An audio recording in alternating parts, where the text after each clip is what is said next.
रहस्य में किताब। सूरज अभी नौकरी की तलाश में है। घर के हालात ठीक न होने के कारण सूरज ज़्यादा पढ़ नहीं पाया।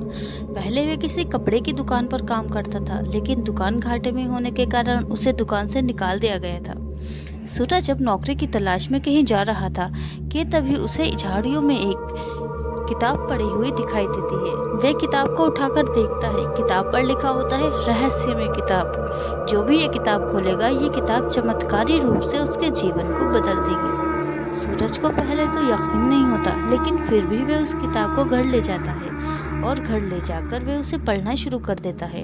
उस पर उसे एक लॉटरी के टिकट का नंबर लिखा हुआ मिलता है। सूरज लॉटरी का टिकट लेने के लिए जाता है। थोड़ा ढूंढने के बाद उसे उस नंबर की टिकट मिल जाती है और उसकी 1 करोड़ की लॉटरी लग जाती है। किताब में जैसा लिखा होता है, सूरज वैसा ही करता है।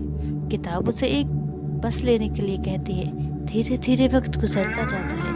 सूरज अब करोड़पति बन चुका था। वे उसकी दौलत के नशे में कुछ ज्यादा ही उड़ने लगा था। फिर सूरज एक दिन किताब का एक बहुत बड़ा नियम तोड़ देता है। किताब का पहला नियम था कि उसे रोज एक बार जरूर पढ़ा जाए। सूरज प्यासों के नशे में एक दिन किताब खोलना भूल जाता है।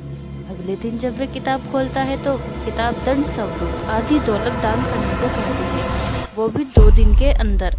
सूरज के मन में लालच आ जाता है। वे किताब की बात नहीं मानता। किताब उसे आखिरी चेतावनी देती है कि अगर उसके बात ना मानी तो उसकी सारी दौलत खत्म हो जाएगी।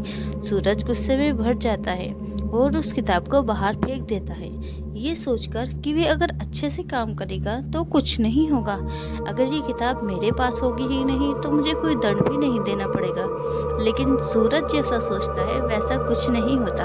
अगले दिन उसे पता चलता है कि उसके बस में किसी नेता के घर की दीवार टूट गई है। फिर सूरज कोर्ट कचहरी के चक्कर में फंस जाता है और उसे जेल भी जाना पड़ता है। धीरे धीरे उसे अपने पुराने हालात में आ जाता है। उसे किताब की बात याद आती है। सूरज उस किताब को ढूंढने फिर से निकल पड़ता है, लेकिन उसे वे किताब कहीं नहीं मिलती। सूरज अपना सर पकड़ लेता है और सोचता है कि अगर मैं अपना कार्य नित्य और नियम से करता तो आज ये सब ना होता। तो दोस्तों, अगर आपको ये कहानी पसंद आई हो तो हमें कमेंट में ज़रूर बताना और हमारे पास ऐसे ही मज़ेदार कहानी सुनने के लिए हमारे चैनल को सब्सक्राइब करना ना भूलना। धन्यवाद।